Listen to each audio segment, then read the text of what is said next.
After being beaten by AMD in introducing the first, truly 64-bit instruction set in the x86 CPU world, Intel is now trying to get ahead of its historical competitor by working on a simplified x86 ISA.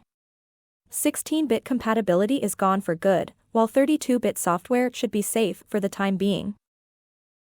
The x86 instruction set was first introduced by Intel in 1978 with the 8086 16-bit CPU, and the Santa Clara Corporation is now planning to finally bring its computer processors into the future with a 64-bit mode-only architecture.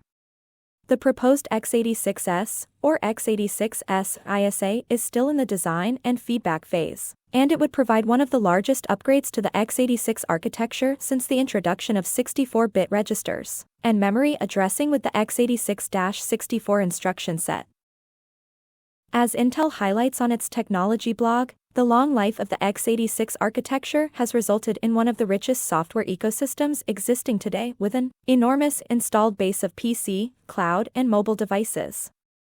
The 64-bit architecture known today as x86-64, which was first introduced on the market by AMD and then adopted by Intel 20 years ago, has become the dominant operating mode for modern software and operating systems.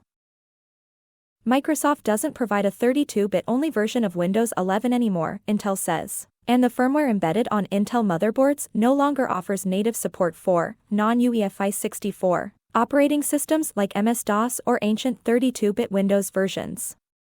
64-bit operating systems are today's standard for modern computing, as they retain the ability to run 32-bit Win32 applications almost flawlessly while they have no native support for 16-bit applications anymore.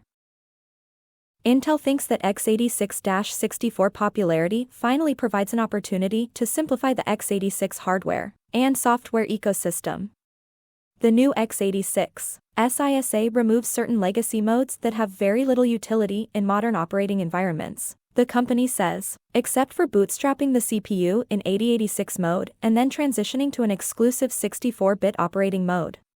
The x86s white paper provides an extensive list of the changes brought by the new architecture to the classic x86 instruction set. The 64-bit only ISA removes Ring 1 and Ring 2 from CPU protection hierarchy, as they are now useless for modern software besides Ring 0, kernel, and Ring 3 user applications modes.